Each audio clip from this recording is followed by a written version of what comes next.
दोस्तों, जैसी हम इंसानों की मानसिकता, हम इंसानों की प्रवृत्ति होती है ना कि मैं सामने वाले से ज्यादा बेहतर हूँ, मैं सामने वाले से ज्यादा सुंदर हूँ, ठीक इसी प्रकार कभी कभी देवलोक में भी हो जाता है। आज मैं आपको जो किस्सा सुनाने वाला हूँ ये है शनिदेव और लक्ष्मी जी के बीच का वाद विवाद, जो कि आप हास्य वाद विवाद भी कह सकते हैं। सबसे पहले तो आपका स्वागत है अपने खुद के YouTube चैनल पर, जिसका नाम है चाचा के फैक्ट्स। मेरा नाम है नितिन और आज के इस किस्से को पूरा सुन के मुझे बताइएगा जरूर कि आपको ये कैसा लगा। और हाँ, चैनल पर पहली दफा आए हैं और जानते रहना चाहते हैं कुछ अमेजिंग, इंटरेस्टिंग, रोचक बातें, तो ये जो नीचे सब्सक्राइब का बटन है ना, इसे जरूर दबाइएगा। बहुत समय पहले की बात है, देवलोक में एक पुल था, जिस पुल की ये विशेषता थी कि इस पर से आप एक बार में एक ही इंसान, एक ही देव जा पाएंगे। यानी कि अगर एक सामने से और एक इधर से आ जाएगा तो दोनों में से एक को वापस जाना पड़ेगा। होता क्या है कि ब्रह्मांड की दो बड़ी शक्तियां, शनिदेव और लक्ष्मी जी, एक साथ उस पुल पर चढ़ जाते हैं। एक तरफ से शनिदेव चलते हैं, दूसरी तरफ से लक्ष्मी जी चलती हैं, और दोनों ने ही एक दूसरे को देखा नहीं था। लक्ष्मी जी पुल पर इस तरफ से चल चुकी थी और शनिदेव पुल पर उस तरफ से चल चुके थे। जैसे ही पुल के मध्य तक आते हैं, पुल के बीचों बीच आते हैं, तो दोनों एक दूसरे को देखकर आश्चर्यचकित हो जाते हैं। अब यहाँ शनिदेव ने लक्ष्मी जी से कहा कि आपको वापस जाना पड़ेगा क्योंकि पुल पर पहले मैं चढ़ा हूँ। अब यही बात लक्ष्मी जी ने भी दोहरा दी कि चढ़ी तो मैं भी पुल पर उसी वक्त थी और आपको मुझे देखना चाहिए था। आप एक तो दिखते अच्छे नहीं हैं, ऊपर से आपकी सोच भी अच्छी नहीं है। शनिदेव को इस बात ने बहुत क्रोधित कर दिया कि आपने कैसे कह दिया मुझे कि मैं दिखता अच्छा नहीं हूँ।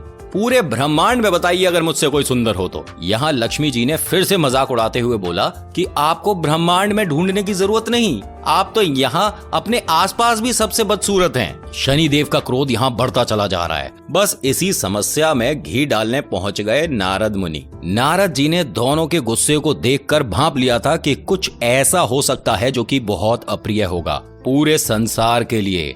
नारद जी ने शनिदेव से कहा कि क्यों क्रोधित होते हो प्रभु, आप सुंदर हैं, कौन मना करता है कि आप सुंदर नहीं हैं। शनिदेव ने लक्ष्मी जी से कहा, सुन लिया नारद ने क्या कहा है, अब छोड़ो मेरा रास्ता। लक्ष्मी जी ने गुस्से में नारद जी से पूछा, तुमने किसे सुंदर कहा है, मतलब शनिदेव मुझसे सुंदर हैं? अब नारद जी ने थोड़ा घी इस तरफ भी डाल दिया। नारद जी कहते हैं कि नहीं नहीं, सुंदर तो हैं, लेकिन आपसे थोड़ा सा कम हैं। इतना सुनते के साथ ही लक्ष्मी जी तो बहुत तेज हंस रही थी, लेकिन शनि महाराज का गुस्सा तो 7वें आसमान तक पहुंच चुका था। शनिदेव ने जैसे ही अपनी दृष्टि नारद जी की तरफ करनी चाही, नारद जी ने हाथ जोड़कर कहा कि प्रभु मेरे पर गुस्सा क्यों होते हो, आपके इस वाद विवाद का फैसला कोई तीसरा ही कर सकता है। तो लक्ष्मी जी ने कहा कि अब तुम ही बताओ नारद कि हम किससे पूछें जो हम दोनों में फैसला कर पाए कि हम दोनों में से सुंदर कौन है। नारद मुनि ने कहा कि आप दोनों की इस चिंता को दूर सिर्फ महादेव कर सकते हैं, उनके अलावा कोई नहीं बता सकता कि आप दोनों में से सुंदर कौन है। नारद मुनि का ये सुझाव दोनों को पसंद आया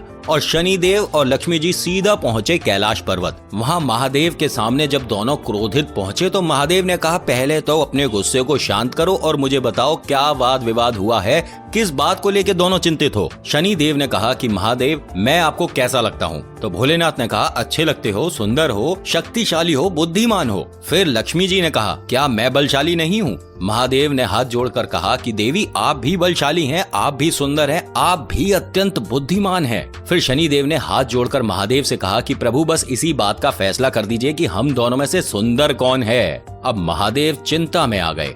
महादेव ने सोचा कि अगर मैंने शनि को बलशाली और सुंदर कहा तो लक्ष्मी रूठ जाएंगी, और अगर लक्ष्मी जी को ये कह दिया कि शनिदेव सुंदर हैं तो लक्ष्मी जी रूठ जाएंगी। समस्या दोनों तरफ बराबर है। तो भोलेनाथ ने एक आइडिया लगाया और कहा, नंदी तुम जरा 500 मीटर दूर जाकर बैठ जाओ। अब यहाँ नंदी ने भोलेनाथ की तरफ बड़े आश्चर्यचकित होकर देखा कि सवाल इन दोनों का है, पहेली आपको सुलझानी है, मुझे दूर क्यों बैठा रहे हो? खैर महादेव का आदेश है तो नंदी 500 मीटर दूर जाकर बैठ गए। अब महादेव ने कहा कि तुम दोनों जाओ और नंदी को छूकर पहले वापस आओ। अब यहाँ शनिदेव और लक्ष्मी जी दोनों आश्चर्य में आ गए। आप हमारी बात का फैसला तो करो, हमारे सवाल का उत्तर दो, आप ये क्या करवा रहे हो? महादेव ने कहा, आप एक बार ये काम करो तो सही। अब यहाँ दोनों लक्ष्मी जी और शनिदेव जाते हैं, नंदी को छूते हैं और वापस आ जाते हैं। महादेव ने कहा, हाँ हाँ मैंने देख लिया। शनिदेव ने कहा, प्रभु अब तो उत्तर दो। महादेव ने कहा कि एक बार और आप जाके नंदी को छूकर वापस आओ, दोनों जने एक साथ। लक्ष्मी जी ने भी कहा कि ये सब आप बच्चों वाला खेल हमसे क्यों करवा रही हो, हम बार बार नंदी को छूने क्यों जा रहे हैं? महादेव ने कहा, देवी बस एक बार और। अब लक्ष्मी जी और शनि देव वापस जाते हैं, नंदी को छूते हैं और प्रभु तक आते हैं। महादेव कहते हैं कि बस फैसला होने ही वाला है, एक बार और जाकर नंदी को छूकर वापस आ जाओ। शनि देव को बहुत गुस्सा आ रहा है, लेकिन प्रभु की बात भी तो नहीं टाल सकते।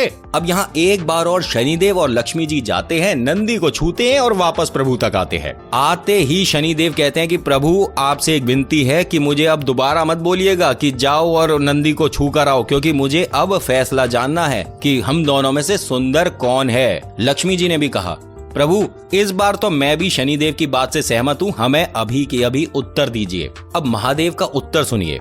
भोलेनाथ ने कहा, देवी लक्ष्मी आप आती हुई सुंदर दिखती हैं और शनि देव जी आप जाते हुए सुंदर लगते हैं। तब से पूरे संसार में ये बात प्रचलित है कि शनि देव जब जा रहे होते हैं घर छोड़कर तो सुंदर दिखते हैं, यानी खुशियां आती हैं घर में। और जब लक्ष्मी जी आ रही होती हैं तो घर में पैसा आता है, धन दौलत आती है, खुशियां आती हैं। और महादेव के इस निर्णय को सुनने के बाद शनिदेव और लक्ष्मी जी के चेहरे पर एक बहुत ही सुंदर मुस्कुराहट थी। तो दोस्तों आज की वीडियो में इतना ही। आपको आज की ये वीडियो कैसी लगी मुझे बताइएगा जरूर। अगर अच्छी लगी है तो लाइक जरूर करिएगा, कुछ कहना चाहते हैं तो कमेंट जरूर करिएगा। और अगर चैनल पर पहली दफा आए हैं और जानते रहना चाहते हैं कुछ अमेजिंग, कुछ इंटरेस्टिंग, कुछ रोचक तथ्य, तो अपने खुद के YouTube चैनल को सब्सक्राइब जरूर करिएगा। मेरा नाम नितिन है। वीडियो देखने के लिए शुक्रिया। मुलाकात करूंगा आपसे एक अगली वीडियो में। धन्यवाद।